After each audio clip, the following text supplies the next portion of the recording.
This channel's content is strictly for educational and informational purpose and does not endorse or promote any form of violence, harm, illegal activities, self-injuries and communal disharmony. এসএসসির পর এবার প্রাইমারিতে CBI report বিক্রি হয়েছে প্রাথমিকের চাকরিও এমনটাই CBI এর তরফ থেকে দাবি করা হয়েছে। এবিটিটিএ প্রাক্তন প্রেসিডেন্টের বিরুদ্ধে অভিযোগ, তাপস মণ্ডলের বিরুদ্ধে টাকা তোলার অভিযোগ করা হচ্ছে।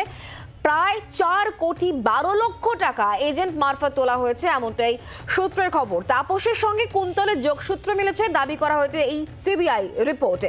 আমরা বিষয় নিয়ে আরো জানবো। অর্ণবাংশু এই মুহূর্তে আমাদের সঙ্গে রয়েছেন, আমাদের প্রতিনিধি টেলিফোন লাইনে। অর্ণবাংশু, কি খবর রয়েছে বিষয়ে? দেখো, এবিটিটি এর প্রাক্তন প্রেসিডেন্ট তাপস মণ্ডল এই রাজ্যে তার একাধিক টিচার ট্রেনিং কলেজ রয়েছে এবং তার অন্তরালে সেই কারবারটা করতো বা এই অপরাধটা সংগঠিত করতো। তাকে অনেকটাই সাহায্য করেছে কুন্তল ঘোষ। এজেন্ট মারফত চাকরি বিক্রি করা হয়েছে। যে সমস্ত ক্যান্ডিডেট টাকা দিয়েছে চাকরির জন্য তারা কিন্তু ব্ল্যাঙ্ক ওয়েমার্কশিট জমা দিয়েছে এবং তারা কোনো টেস্টে কোনো উত্তর দেননি, এমনটাই কিন্তু শর্ত ছিল। দ্বিতীয়ত বলা হচ্ছে যে এবং তার যে পদ, তিনি একটি বেসরকারি প্রতিষ্ঠানের শিক্ষা প্রতিষ্ঠানের দায়িত্বে ছিলেন চেয়ারম্যান হিসেবে এবং এবিটিটি এর তিনি প্রাক্তন প্রেসিডেন্ট ছিলেন, তখন প্রেসিডেন্ট বলে ছিলেন। সুতরাং এটাকে তিনি কাজে লাগিয়েছিলেন এমনটা সিবিআই মনে করছে। এজেন্ট কারা কারা, তারা কোন কোন জায়গা থেকে টাকা তুলেছে, কতজন ক্যান্ডিডেট, প্রায় 141 জন ক্যান্ডিডেটের থেকে টাকা তোলা হয়েছে। সেই অ্যামাউন্টটা হচ্ছে 4,12,85,000 টাকা। এটা একটা ট্রায়াল মাত্র আদালত বা সিবিআই মনে করছে। আরো অনেক পরিমাণ চাকরি বিক্রি হচ্ছে, সেই হিসাব তারা দেবে আগামী দিনে। প্রাইমারি রিপোর্ট দেখে আদালত বলছে যে আদৌ কি সম্ভব প্রাথমিকে যোগ্য অযোগ্যদের বাছাই করাটা, এই প্রশ্নের উত্তর আগামী 4 সপ্তাহ পর দেবে বোর্ড। সেই জায়গায় কোন রকম কি উত্তর দেওয়া সম্ভব হয়েছে? মানে এই যে যোগ্য এবং অযোগ্যদের তফাৎ করা, সেগ্রিগেট করা কি সম্ভব? এই বিষয়ে কি এখনো পর্যন্ত খবর?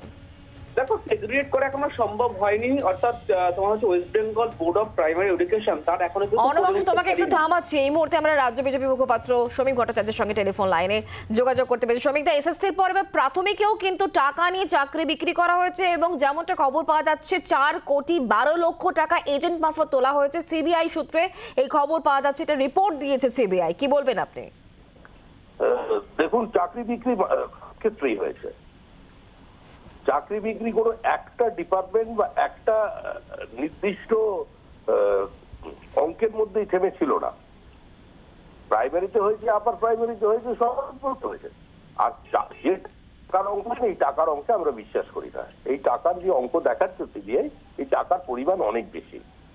গোটা সমাজ এবং গোটা চাকরির ক্ষেত্রটাকে এরা বাজার বানিয়ে দিয়েছে এবং তৃণমূল কংগ্রেসের কর্মীরাই ঘুরে ঘুরে বলেছেন যে আপনারা সেগুলো মন্ত্রীর চেনা আছে, একটু বলুন যদি একটু রেটটা কম হয়। তৃণমূল প্রকাশ্যে আলোচনায় এটা নিয়ে এসেছে। তৃণমূলের কারণেই এই পরিস্থিতি তৈরি হয়েছে। অভিযোগ যা করেছে সেটা তৃণমূলের ভিতর থেকেই উঠে এসেছে। সুতরাং আজকে এটা ক্রমশ প্রকাশ্য। যত তদন্ত এগোবে তত এসব জিনিস বেরিয়ে আসবে। তবে আমরা চাই তদন্তটা এবার শেষ হোক। অনেক তো হলো, মানুষ আর কতদিন ছোট মাছ খাবে?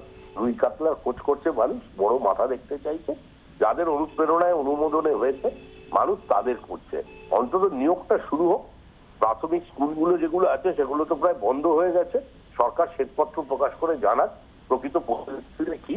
শিক্ষার উপর থেকে মানে মানুষের আস্থা হারিয়ে যাচ্ছে, কারণ শিক্ষার অধিকার তো সাংবিধানিক অধিকার। এই অধিকার থেকে রাজ্য সরকার কাউকে বঞ্চিত করতে পারে না। আজকে স্কুল শিক্ষা উঠে যাচ্ছে, আজকে বেসরকারীকরণ শুরু হচ্ছে। দরিদ্র প্রান্তিক মানুষেরা বঞ্চিত হচ্ছেন এই শিক্ষা ক্ষেত্র থেকে। নিয়োগ শুরু হোক, স্কুল নিজস্ব ছন্দে ফিরুক, এটাই আমরা চাই। ধন্যবাদ আমাদের সঙ্গে টেলিফোন লাইনে থাকার জন্য। এই বিষয় নিয়ে ইতিমধ্যেই সিপিআইএম এর বক্তব্য পাওয়া গিয়েছে। সুজন চক্রবর্তী তিনি এই বিষয় নিয়ে কি বলেছেন এবং পাল্টা তৃণমূল কংগ্রেসের তরফ থেকে অরূপ চক্রবর্তী তিনি বা কি বলেছেন শুনুন। চাকরি দুর্নীতি ছাড়া এই সরকার যে কিছুই করতে পারে না, এটা তো সবাই জানছে। দুর্নীতি তো ভয়াবহ, এটা কোনো সন্দেহ। যদি বলেন, তখনও তো আমি একই কথা বলেছিলাম, নির্দিষ্টভাবে অভিযোগ করেছিলাম যে সমস্ত লিস্ট প্রকাশ করা হোক ওয়েবসাইটে, তাহলেই ধরা পড়ে যাবে। সরকার সেটা করেন। চুরি বা দুর্নীতি যে ভয়াবহ, এটা নিয়ে কারোর কোনো সন্দেহ থাকার কথা নয়। কিন্তু আমার কথাটা হচ্ছে যে তার জন্য সবাই অযোগ্য, সবাই বেআইনিরত নয়। যারা যোগ্য এবং যারা দুর্নীতি, এই দুটো ফারাক কিন্তু করতে হবে। না ফারাক করে সরকারের অপরাধ মানুষের ঘাড়ে ফেলে দেওয়া যাবে না, যোগ্যদের ঘাড়ে ফেলে দেওয়া যাবে না। দেখুন, মালিক যদি বিপদে পড়ে, মানে ধরুন মালিকের ব্যবসায় যদি মন্দা আসে, সবচেয়ে বেশি ক্ষতির মুখে পড়ার আশঙ্কায় যে থাকে সে হচ্ছে চাকর। কারণ চাকর মালিকের কর্মচারী, চাকর মালিকের কোম্পানিতে কাজ করে মায়না পায়। তো মালিক বিজেপির চাকর সিবিআই। এখন সন্দেশখালীর ঘটনা সামনে আসায় মালিক যেমন বেপাকে পড়েছে, বিপদে পড়েছে সিবিআই। তাই মালিকের মুখ রক্ষা করতে হবে। ওই নেতার চেয়ে চামচা বড় হয়ে গেলে যা হয়, বিজেপির থেকে এখন অতি বিজেপি হয়েছে সিবিআই। এখন সিবিআই কে সন্দেশখালী কলঙ্ক ঢাকার জন্য এখন অনেক ইধার উধার এধার ওধার করতে হবে। বাংলার আওয়াজ, বাঙালির আবেগ, জি 24 ঘন্টা।